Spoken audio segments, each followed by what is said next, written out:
أعوذ بالله من الشيطان الرجيم. بسم الله الرحمن الرحيم.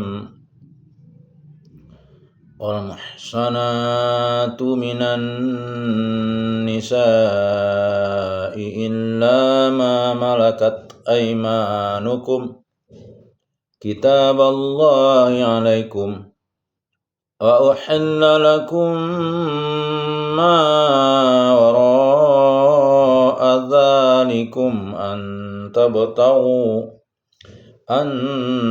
تبتغوا بأموالكم محسنين غير مسافحين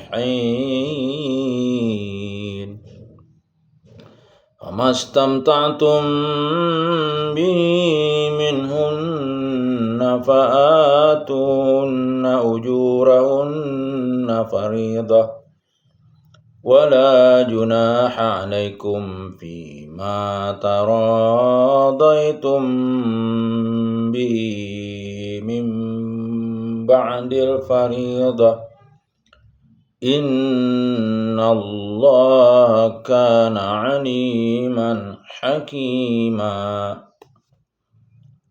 ومن لم يستطع منكم طولا أن ينكح المحصنات المؤمنات فمما ملكت أيمانكم من فتياتكم المؤمنات والله أعلم بإيمانكم بعضكم من بعض فانكحوهن بإذن أهلهن وآتوهن أجورهن بالمعروف محصنات غير مسافحات ولا متخذات أخدان. فإذا أحسن فإن أتين بفاحشة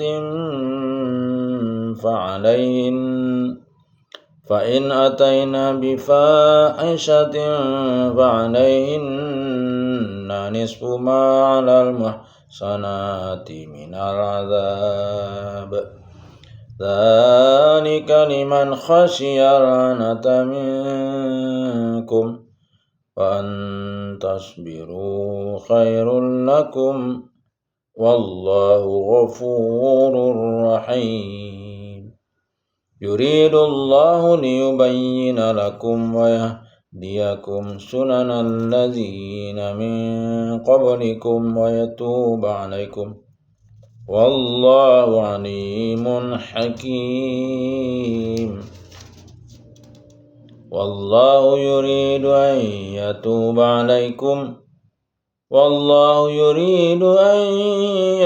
عليكم ويريد الذين يتبعون الشهوات أن تميلوا ميلا عظيما.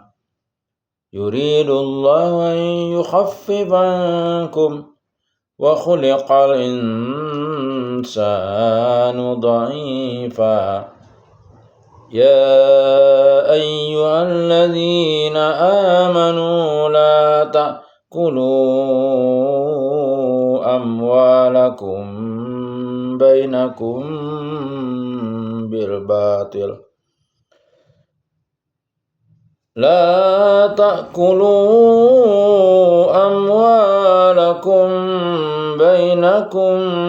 بالباطل إلا أن تكون تجارة عن تراض منكم ولا تقتلوا أنفسكم إن الله كان بكم رحيما.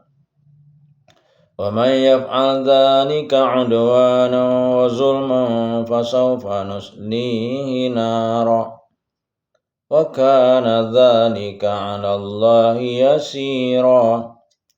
In tajtanibu kaba'ira ma tunhauna anhu nukaffir ankum sayyiatikum wa nudkhilkum mudkhalan karima. Wala tatamannaw ma faddala Allahu bihi ba'dakum ala ba'd. Lirrijali nasibum mimma iktasabu walinnisa'i nasibum mimma iktasabun was'alullaha min fadlih innallaha kana bikulli syai'in 'alima. Walikullin ja'alna mawaliya mimma tarakal walidani wal aqrabun walladzina 'aqadat aymanukum fa'atuhum nasibahum innallaha kana 'ala kulli syai'in syahida. Shadaqallahul azim. Terjemah surah An-Nisa ayat 24 atau awal dari juz 5. Dan diharamkan juga kamu menikahi perempuan yang bersuami, kecuali hamba sahaya perempuan atau tawanan perang yang kamu miliki. Maksudnya di sini perempuan-perempuan yang dimiliki yang suami mereka tidak ikut tertawan bersama mereka. Penjelasan selanjutnya di An-Nisa surat 4 ayat 3. Sebagai ketetapan Allah atas kamu dan dihalalkan bagimu selain perempuan-perempuan yang demikian itu. Maksudnya adalah selain dari perempuan yang tersebut dalam An-Nisa surat 4 ayat 23. Jika kamu berusaha dengan hartamu untuk menikahinya bukan untuk berzina, maka karena kenikmatan yang telah kamu dapatkan dari mereka, berikanlah mas kawin mereka kepada mereka sebagai suatu kewajiban. Namun tidak mengapa jika ternyata di antara kamu telah saling merelakannya setelah ditetapkan. Maksudnya adalah menambah, mengurangi atau tidak membayar sama sekali mas kawin yang telah ditetapkan. Sungguh Allah Maha mengetahui, Maha bijaksana. 25. Dan siapa yang di antara kamu tidak mempunyai biaya untuk menikahi perempuan merdeka yang beriman, maka dihalalkan menikahi perempuan yang beriman dari hamba sahaya yang kamu miliki. Allah mengetahui keimananmu. Sebagian dari kamu adalah dari sebagian yang lain, atau sama-sama keturunan Adam Hawa. Karena itu nikahilah mereka dengan izin Tuhan mereka dan berilah mereka mas kawin yang pantas. Karena mereka adalah perempuan-perempuan yang memelihara diri, bukan pezina dan bukan pula perempuan yang mengambil laki-laki lain sebagai piaraannya. Apabila mereka telah berumah tangga, bersuami tetapi melakukan perbuatan keji atau zina, maka hukuman bagi mereka setengah dari apa hukuman perempuan-perempuan merdeka yang tidak bersuami.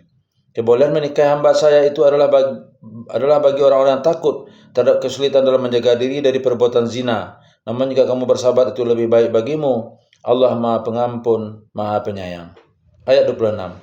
Allah hendak menerangkan syariatnya kepadamu dan menunjukkan jalan-jalan kehidupan orang-orang yang sebelum kamu, para nabi dan orang-orang soleh, dan dia menerima taubatmu. Allah Maha mengetahui, Maha bijaksana. Ayat 27. Dan Allah hendak menerima taubatmu, sedangkan orang-orang yang mengikuti keinginan mereka menghendaki agar kamu berpaling sejauh-jauhnya dari kebenaran. 28. Allah hendak memberikan keringanan kepadamu. Maksudnya adalah dalam syariat diantaranya boleh menikahi hamba saya apabila telah cukup syarat-syaratnya. Karena manusia diciptakan bersifat lemah.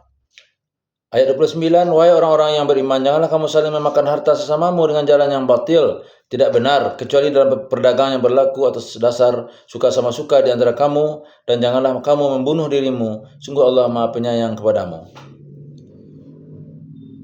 30, dan siapa yang berbuat demikian dengan cara melanggar hukum dan zalim, akan kami masukkan dia ke dalam neraka.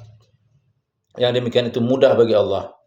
31. Jika kamu menjauhi dosa-dosa besar di antara dosa-dosa yang dilarang mengerjakannya, niscaya kami hapus kesalahan-kesalahanmu dan akan kami masukkan kamu ke tempat yang mulia atau surga. Ayat 32. Dan janganlah kamu iri hati terhadap karunia yang telah dilebihkan Allah kepada sebagian kamu atau sebagian yang lain. Karena bagi laki-laki ada bagian dari apa yang mereka usahakan, dan bagi perempuan pun ada bagian dari apa yang mereka usahakan. Mohonlah kepada Allah sebagian dari karunia-Nya. Sungguh Allah Maha mengetahui segala sesuatu.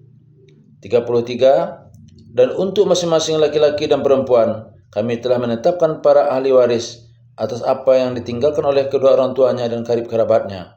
Dan orang-orang yang kamu telah bersumpah setia dengan mereka, maka berikanlah kepada mereka bagiannya. Sungguh Allah Maha menyaksikan segala sesuatu. Asbabun Nuzul ayat 24. Abu Sa'id Al-Khudri radhiyallahu anhu menjelaskan bahwa Rasulullah SAW pada saat perang Hunain mengirim pasukan ke Autas, dan mereka mendapat beberapa wanita rampasan perang yang menjadi hamba sahaya. Para sahabat enggan untuk menggauli mereka karena mereka adalah wanita bersuami sebelumnya. Lalu turunlah ayat ini, hadis riwayat Muslim, Abu Daud, Tirmizi, dan Nasa'i. Ayatnya adalah, dan diharamkan juga kamu menikahi perempuan yang bersuami kecuali hamba sahaya perempuan tawanan perang yang kamu miliki, sebagai ketetapan Allah atas kamu, dan dihalalkan bagimu selain perempuan-perempuan yang demikian itu. Jika kamu berusaha dengan hartamu untuk menikahnya bukan untuk berzina, maka karena kenikmatan yang telah kamu dapatkan dari mereka, berikanlah mas kawin mereka kepada mereka sebagai suatu kewajiban. Namun tidak mengapa jika ternyata di antara kamu telah saling merelakannya setelah ditetapkan. Sungguh Allah Maha mengetahui, Maha bijaksana.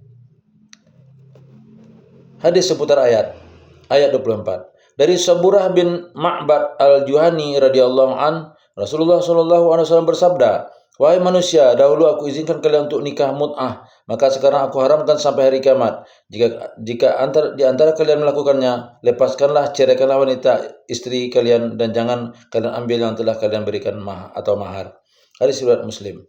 Ayat 25. Dari Abu Hurairah radhiyallahu an, Rasulullah SAW bersabda, "Jika budak wanita kalian berzina, cambuklah dan tidak perlu diasingkan. Jika berzina kedua kali, cambuklah dan tidak perlu diasingkan. Sedangkan jika berzina ketiga kalinya, juallah walaupun dengan harga seutas tali."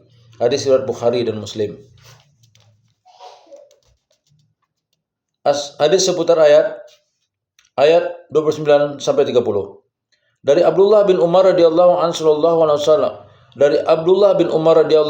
Rasulullah SAW bersabda, "Penjual dan pembeli memiliki hak untuk khiyar atau memilih selama keduanya belum berpisah." Hadis riwayat Bukhari dan Muslim. Ayat 31. 1. Dari Salman Al-Farisi radhiyallahu anhu, Rasulullah SAW bersabda, "Seseorang berwudu lalu dia menyempurnakan wuduknya, kemudian pergi salat Jumat, mendengarkan khutbah imam dengan khusyuk sampai salat selesai, maka akan dihapuskan kesalahannya sampai Jumat berikutnya, kecuali menumpahkan darah." Hadis riwayat Ahmad. 2. Dari Ibnu Mas'ud radhiyallahu anhu, Rasulullah SAW bersabda, "Tidak ada kedengkian kecuali pada dua hal. Pada seseorang yang diberikan harta kemudian digunakan seluruhnya di jalan kebenaran, dan ada seseorang yang diberikan hikmah kemudian mengamalkan hikmah tersebut dan mengajarkannya, maka dia berkata, seandainya aku diberikan seperti itu, maka aku akan berbuat sepertinya." Hadis riwayat Bukhari dan Muslim. Asbabun Nuzul ayat 32. Ummu Salamah radhiyallahu an berkata, "Kaum lelaki ikut berperang sementara kaum wanita tidak, dan kami hanya mendapat separuh dari kaum lelaki dalam hak waris. Lalu Allah menurunkan ayat ini." Hadis riwayat Tirmizi dan Hakim. Ayatnya adalah, "Dan janganlah kamu iri hati terhadap karunia yang telah dilebihkan Allah kepada sebagian kamu atau sebagian yang lain. Karena bagi laki-laki ada bagian dari apa yang mereka usahakan, dan bagi perempuan pun ada bagian dari apa yang mereka usahakan. Mohonkanlah kepada Allah sebagian dari karunia-Nya. Sungguh Allah Maha mengetahui segala sesuatu." Semoga apa yang kita bacakan ini dari surat An-Nisa atau awal juz 5 ayat 24 sampai dengan ayat 33 mendapatkan pahala dari Allah Subhanahu wa taala untuk kita saya yang membacakan maupun Bapak-bapak Ibu yang mendengarkan. Billahi taufik wal hidayah. Assalamualaikum warahmatullahi wabarakatuh.